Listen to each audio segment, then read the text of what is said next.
I can hear you. Do I look a little pale on your screen, or is it just me? No, I think you look great. I think you Okay, look stop it. fantastic. Stop it. All right, I thank think you you very look much. How's it going? It's going good. I think you almost look a little too good. I'm kind of getting mogged over here. I think that's what's going on. Have you Well, been you know lip what's funny? maxing? Is that what's going on? No, I tell you what, my camera makes me look very pale. On your screen, I look a little better. So I just don't want anyone thinking like I'm not pale and living in Florida is a bad combination. It's so. I'm getting so much heat for it. I had to shut the windows because the light was coming in, it was flushing me out, and I looked paler than usual. I can't help the Scottish genes. It just kind of happens. The sun just abuses us. Well, Viva, I had to bring you in. Obviously, I imagine you saw all the carnage last night. We had a lot of reporting. We were seeing weapons stolen from federal vehicles. We were seeing documents seized and being read off on live streams. The question that everyone's asking, the debate is over the Insurrection Act. Is it time to sort of, enact the Insurrection Act? Obviously, the last time was with George H.W. Bush surrounding the LA riots. I was wondering what your take is on that, as far as is it time, and maybe more generally, what the situation in Minnesota is saying about the moment we're in, and sort of the left's, if the left still feels like they can operate with impunity or not. It's the sort of the lose-lose of being on the right or being a conservative or being Trump. It's they want him to invoke the Insurrection Act so they can then say this solidifies his rule as the authoritarian that we always said he was. And so they need him to do it, and so they need to provoke it and act in a way that makes him do it. So they Mm-hmm. can then say, "Look at what an authoritarian is." I think at this point in time, the obvious answer is yes. It's justified. It's justified by Tim Walls's own words, Right. which it's wild. Like when you're talking about war, and we've never been at war with the federal government, other than the fact that the idiot seems to be, forgetting about the whole Civil War thing. And it's not just like a state fighting federal overreach, and it's not Mm-hmm. like it's a state fighting for secession. This is a state fighting for I'll put them in quotes, the rights of illegal aliens Yeah. and arguably invaders. I mean, this is Yeah. arguably, but not arguably, a state saying we are now siding with foreign invaders Yeah. to fight federal law and federal law enforcement. So it's obvious that he would be justified in doing it. That'll never satisfy the left, who will say he's unjustified in using it and he's the authoritarian that we've been warning about. And look at this, he's acting like Mm-hmm. Hitler declaring emergency powers. But at some point, I mean, this is insanity. It's Yeah. insanity.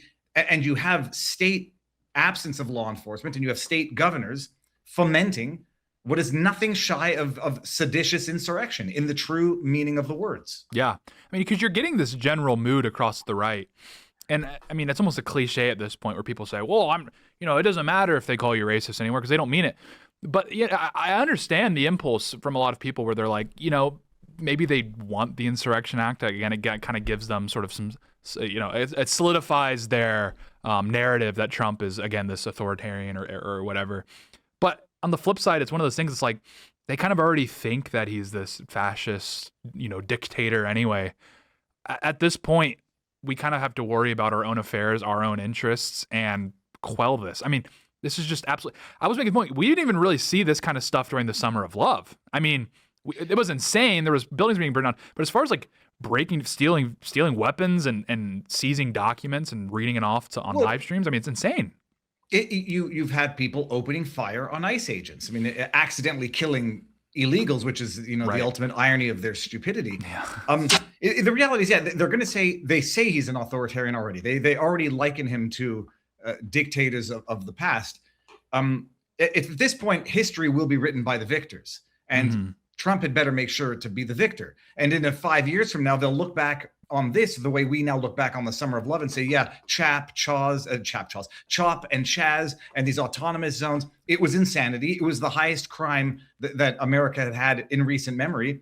And nobody looks back on it really with fond or adoring memories. Mm-hmm. This is next level.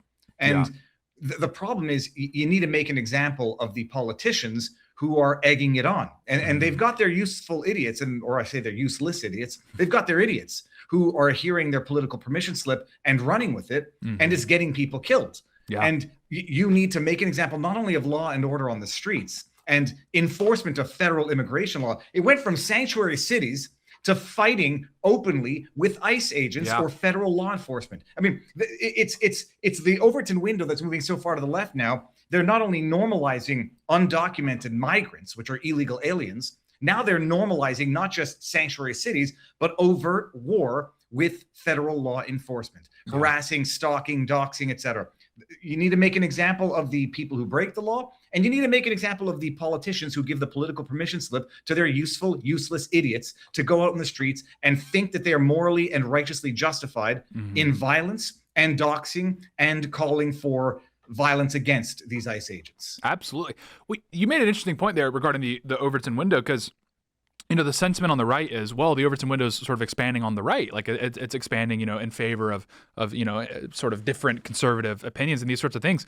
But I think it's just expanding in general, because how do you see a quote from Tim Walz where he's saying they're going door to door and forcing people to turn in their neighbors of color?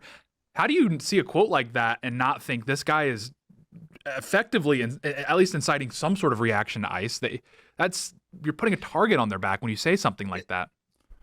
Well, I mean, the Overton window's moving. It's great. So, people on the right are using the word retarded now freely. Great. That's one element of, right. The push and the pull of language and the use of language.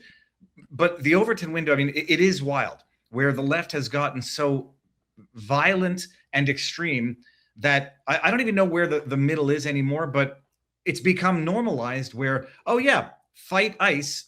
It's like the new Che Guevara shirt. And now that has been normalized in the eye of the populace. But the bottom line is, I mean, the people who are not just egging this on, instigating it, Jacob Frei, and I hate the fact that his name sounds like half of my last name. Get the F out of ICE. Yeah. When does a mayor, he's the mayor. When does a mayor have the right to basically tell federal law enforcement what federal laws they can enforce? I mean, I appreciate state autonomy, and you don't want a federal overreach of the federal government. Sure. But you see how it's gone from sanctuary cities, we won't collaborate with ICE, we won't provide information to ICE, to we will actively fight ICE, and now you're telling them to get the hell out? I mean, holy hell, they should be locked up. Tim Walz and Jacob Frei should be locked up, and there is no shortage of laws with which to do it. Yeah. You want to talk about inciting an insurrection? I was going to pull the Chuck Schumer and say inciting the erection. You want to talk about inciting an insurrection, and you want to talk about seditious conspiracies. They're saying the quiet part out loud, and they think they're at war with ICE. Well, then war you shall have. Cry havoc and let slip the dogs of war, whatever the heck the Shakespearean expression is.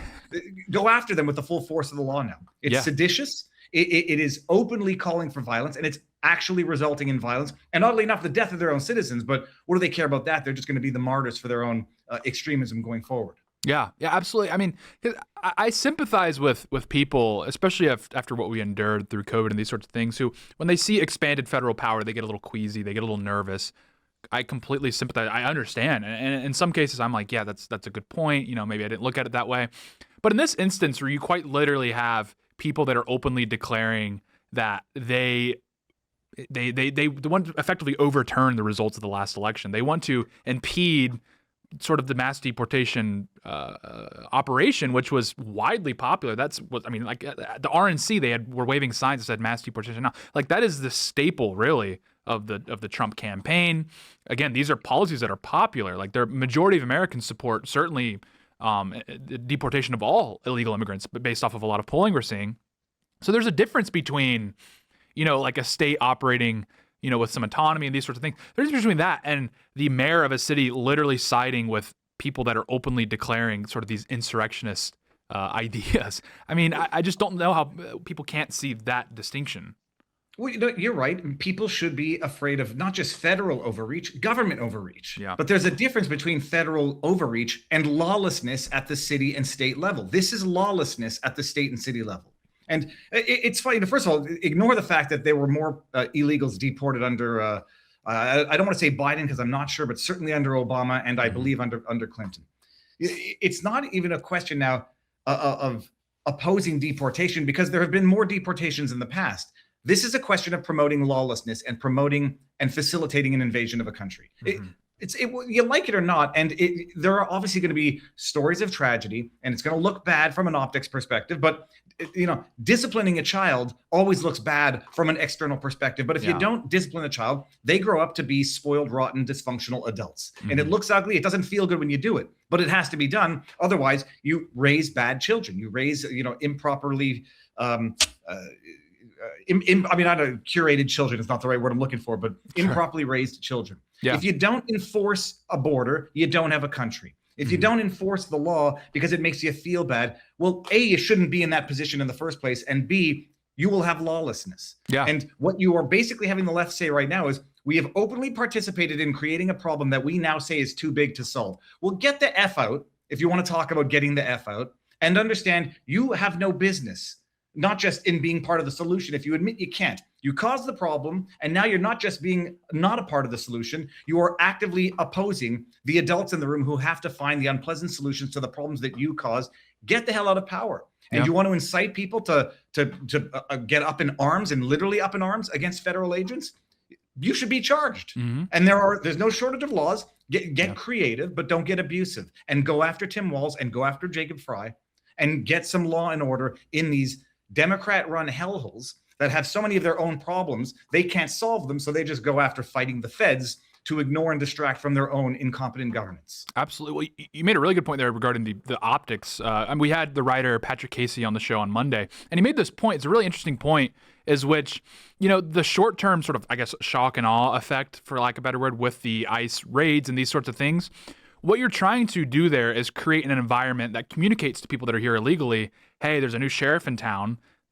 You don't want that to happen to you necessarily. You don't want to have to get dragged out in front of your family, in front of the neighborhood or whatever. So self-deportation is an option. We've done some different incentives to sort of sweeten the deal for self-deportation, because the mass deportation procedure or process, the secret sauce is the self-deportation, because it's just not feasible, just from a logistical perspective, for ICE to be banging on the door of every, whatever, to execute every warrant, these sorts of things. Like, these things would require a massive operation that we quite frankly just aren't capable of at the moment. I don't know if we ever would be. There's so many people here illegally. You have to create the environment that would sort of foster self-deportation. He talked about with Dwight D. Eisenhower's deportation operation that he conducted. The majority of deportations were self-deportations. These are people just looking around saying, hey, I could be, next. I don't know. So I'm just going to go ahead and cut my losses and get out of here. That's, to me, seems to be the reality of the optics. Is, again, it's not great. Like, it's not optimal to have these ICE agents being put in really dangerous situations. You don't want, it's a tragedy when anyone gets killed, like in this situation. I think it's easy for people to forget, but that is a tragedy. Maybe we're a little burnt out by the news cycle. We don't want to have that to happen. The best case scenario is they just all leave under their own accord. That's just the best case scenario. And I don't see how you get there without, again, these sort of short-term shock and awe operations. Well, you call them a shock and awe operation, but barring actual logistical mistakes, like if they detain a U.S. citizen, and I've heard these reports, they detained someone who's a U.S. citizen, right? And I'm not clear as to whether or not they were naturalized or not, to as explain the confusion. First of all, administration of justice is never perfect, right. And the idea that, well, don't round up any illegals because you might round up by mistake a naturalized U.S. citizen. It's like saying don't lock up anybody in jail because you might lock up an innocent person. You do your best to avoid bystanders or innocent casualties, legal and physical. But it doesn't mean you don't enforce the law because of the human error that goes into it. Mm-hmm. And it's obvious it is gonna be hard and ugly. Mm-hmm. But that's what it means to have law and order, because the flip side is, well, now you say we can't close the borders because it's too hard. Well, lo and behold, Trump successfully did that in no time at all. And you say, well, now we can't deport the 10 or 20 million illegal aliens that we've let in through our own incompetence because it'll be too hard. Well, get started by laying down some law and order, by creating, potentially some, I don't want to say exceptions, but, people who have been here for 20 years are certainly the exception to the rule of what they're trying to administer. But the flip side to that is declaring war on ICE and enforcement of federal law, whether you like it or not, is insurrection-y. Yep. It's seditious-y. Yep. And it's like saying, well, I'm going to defend murderers because you might lock up an innocent person. So let's go bust out all of the convicted murderers from jail because there's one potentially innocent person there. Congrats. You know what would happen if you do that? You go to jail. Yeah. So we've gone away now from sanctuary cities to not facilitating, to not cooperating with ICE, to actively calling for stalking and harassing of ICE, and now doing nothing to intervene when mobs break into vehicles and steal weapons and documents and dox ICE agents online. Holy hell. That's seditious. Yeah, absolutely. Yeah. On the first point, that's so true, is, again, we don't apply that standard to other laws. Like, it's very obvious that, like engagements with law enforcement are never optimal, like obviously, like duh, because you're seeing a lot of these sort of, I guess they call them like the podcast bros or that sort of thing, saying, why do these have to be so, aggressive or these sorts of things? And it's like, because law enforcement engagements are always that, like, that's just, if the law enforcement is having to engage, that means something's gone wrong. Like, of course it's going to be a little ugly, a little rough around the edges. That's just how this works. That's law and order. But to your point, I mean, regarding there was the Trump himself statement where he was saying if these elected officials refuse to comply with federal mandates, continue to sort of aid these agitators, then we will have to invoke the Insurrection Act. And then everyone's response was the obvious. What do you mean if? It's already happening. That's the kind of the condition that's being created here. No, well, and you're going to say, well, the courts have now, prevented, at least on a stay of the order, deploying the National Guard at the state level. So the courts have already spoken on things, which they really haven't, because, the stay on Trump invoking the National Guard or calling in the National Guard, a different law, a different set of circumstances. Yeah. But the reality is, it's not a hot civil war. And I hate to sound like Tim Pool saying we're in a civil war. Right. There's quite clearly a civil war going on right now, and it's not just states versus the federal; it's blue states versus Trump. And you have governors, mayors who are saying, well, we want federal dollars, by the way, but we don't want to assist in federal law enforcement. I mean, I know you can't do it constitutionally, but that deserves a double-barreled middle finger to them. It's like, all right, good luck. You're all on your own. You want to be on your own. You want to, it's like a child who wants his allowance but doesn't want to do the dishes. Well, okay, good. Don't do the dishes. A, you're not getting food, and B, you're sure as hell not getting your allowance. Except you got the court saying, no, you can't. You can't make abiding by federal policy contingent on funding. That's commandeering. Whatever the legal term is. You can't do that. They want to be the independent. Stick it, to the man, but keep giving us our federal funds there. Yeah. There has to be, and there will be a coming to a head of sorts. But I would say go after the obvious stuff. When you have Tim Walz, who this is the ultimate distraction. Tim Walz, I hate to sound cynical, the more people that get killed by being motivated by his idiocy, the better for him, because now people don't talk about these $10 billion in Somali fraud. Now they're talking about ICE agents having killed a woman who was engaging in highly stupid behavior. Not to say that I'm not one of those guys that she got what she deserved. I think it was unfortunately legitimate, but stay the hell out of harm's way, and you'll minimize your chances of unfortunate circumstances. Absolutely. But the more people that die, my goodness, it's great for Tim Walz. He can rally his idiot base, distract them from his own incompetence. And it's almost like he needs something of a civil war with the feds to distract from his own incompetent, corrupt governing. Yeah. But they should start going out. I mean, I don't know if Bondi's sort of getting the wake-up call now that the rumors, and they seem to be substantiated rumors, that Trump is unhappy with her. This will be her distraction. Let's go after Tim Walz now. And then I can say that I'm doing something as AG. They need to go after these people. Yeah. These words have consequences, and they're not empty words. They're not just like generic whatever. This is real world problems being caused by the leaders giving the political permission slip to their useful idiots to engage in violence, and that's what we're seeing right now. Yeah, I mean, that's an excellent point. And I mean, that's been the frustration from a lot of the base is we want to see some high profile arrests here, because these people are having COVID, anyone that lived in a blue state, you were being directly affected by the decisions of the governor. People are very keenly aware that, people have this tendency, it's almost a cliche at this point, where they're like, the real thing you should be focused on is like your local elected official, your school board. And that's true.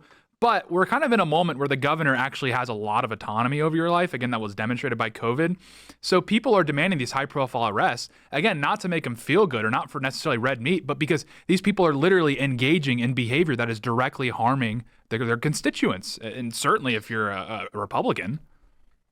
I'll say it bluntly, they are unconvicted criminals. You want to talk about undocumented migrants? That's a good one. Yeah, it's true. Tim Walz is an unconvicted criminal.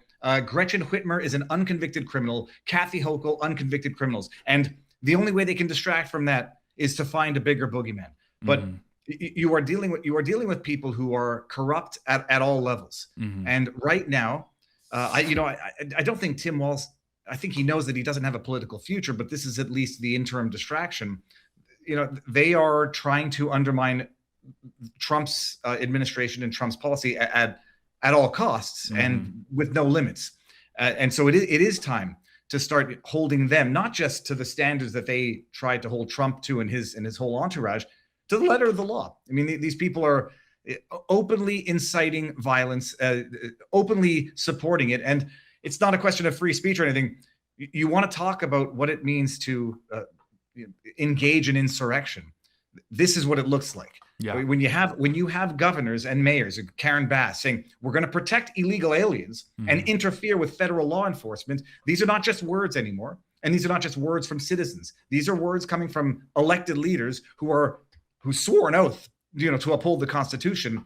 A, desecrating it when it came to COVID, and B, violating the rule of law and order in their not just speech but in their conduct. And get creative. Yeah. But there are ways to deal with these, these politicians legally. Right. I mean, because I agree with Tim's presupposition, which is on this track, it would result in a civil war. Again, what does that look like? Still up in the air. But there's no question. And you made a great point, which is it's not even really necessarily blue states versus red states. It's literally just blue states versus the federal government versus the Trump administration, which actually is a bit more of a table set for a civil war, certainly in the American context. But the question is like, okay, if we agree with the presupposition that yes, on this track, it will result in a civil war, you have to ask yourself, what are the off-ramps? How do we prevent that? Because we don't want that. That would be terrible. Well, it looks like a message is sent in Minneapolis. That's the only off-ramp as far as my calculation is. I would argue that we are, I believe, obviously and clearly already in a civil war. The only thing is, the only comparison or metric that we have for a civil war is the Civil War. A different era, it's not going to be the South versus the North and people fighting in the woods of Harper's Ferry in Virginia. This is civil war. I mean, once you started weaponizing the judiciary and weaponizing police against your political adversaries and violence, you have it. It's just, this is the modern day iteration of what a civil war would look like. People are not going to go up in arms in the streets and engage in that type of battle. Although you have those mini type battles out there, you're going to have weaponization of all aspects of the government to try to go after your political rivals and anyone who supports them. I mean, I'd say we were long into the Civil War during the Fedsurrection persecution that lasted 4 years. We were long into the Civil War when they tried to lock up Trump and anyone in his entourage and go after his lawyers for literally for giving legal advice. So we're in it. And now the only question is, forget the off-ramp. You have to suppress it and suppress it through law and order. And it'll hurt in some cases, and it might look ugly in others. But this is going to be a case of the victors, writing the books. Yeah. And you got to make sure to win, and not win at all costs. Right. You don't. I always say, like, you don't defeat the monster by becoming the monster. You've just replaced the monster. Sure. But these people need to suffer the legal consequences of their own conduct and understand what they've been weaponizing can be righteously used against them. And it's about high time that it be done. Yeah, no, that's a great point. I mean, that's why you're seeing people, a few conservative commentators saying we need sort of a Reconstruction style policy, again, to deal with these blue states. And then people are like, well, Reconstruction occurs after a civil war. And a lot of people are like, what do you think this is? Like, if we were to, again, take the off-ramp, maybe not the off-ramp, but if we were to suppress and sort of emerge out of this now, I think you're correct. Is if we look back on this time, we will say, geez, that was really a two parties pitted against each other, and literally, I guess it would be a cold civil war in some regards, but it's gone kinetic at other moments. And they'll look back and they'll say, okay, and then that's the moment that we sort of averted like a true, mass casualties level of war. But yeah, I was wondering. Go ahead. Some of these judges need to be impeached yesterday. I don't know how you can impeach governors. I mean, it's a whole different process. And at some point, I don't know where you start having some open discussions, because it doesn't seem that I say that you never get a knot out by continually pulling at both ends of the rope. The flip side is you're literally dealing with at least a large group of people and a large group of politicians that want you in jail, that want you bankrupt, that want you dead. And so the question is, you can't necessarily negotiate with that. And so what you have to do is defeat it legally, judicially, not through unlawful violence. But we haven't even seen that initiative begun yet. And I can point some fingers and say who's been a little bit slow behind the wheel. I think we all understand that right now. But when you have mayors and governors coming out and openly saying F ICE, and we're going to actively assist in frustrating federal law enforcement and actively support defending illegal aliens, foreigners, invaders, arguably. If an AG can't find something to do about that legally, find one who can. Yep. Yeah, we can't negotiate our way out of this. You just have to take their statements at face value. Like, there's no question about it. Well, Viva, thank you so much. We're running a little low on time here. I was wondering maybe final thoughts and, more importantly, where people can find you for more. My final thoughts are always, the term black pill is going around these days, and I say reserve the term black pill for people who are promoting violence or promoting withdrawal from participation. Spread the word. Don't resort to violence. I mean, it would be great if the left would listen to this as well. But continue to put pressure on the administration to implement and employ all of the lawful, righteous means to get what needs to be done because time is running out. Where can people find me? 3:00 today. I'm actually going to have Stuart Rose on from the Oath Keepers talking about what can be done for Tina Peters and some other issues. But I'm live daily on Rumble at 3:00 and every Sunday across all platforms with Robert Barnes, Viva and Barnes, Law for the People. Excellent. Well, thank you so much, Viva. It's always a pleasure having you on. I really appreciate you. Thank you very much. Alrighty, guys. Well, with that, we are going to wind down the show. But first, before we get to the end game here, so to speak, I'm going to play a quick word from our sponsor for today, and then I'll catch you after the ad. Before we get started, we got a great sponsor. It is Beam Dream. Head over to shopbeam.com, my friends, /Tim Pool, and pick up your Beam Dream, your nighttime sleep blend. Helps you sleep better. I drink this stuff every night. I swear by it. It is delicious. It's got melatonin, magnesium, L-theanine. It is fantastic. And right now, you will get their early Black Friday sale, 50% off. I really do think it's fantastic. And this is legit. I do drink it every single night. My sleep improved. I didn't even know it could improve. And now for the past several months, I've been having consistently good sleep. And you guys know that I recently had a baby. So that's pretty impressive. Good stuff, Beam Dream.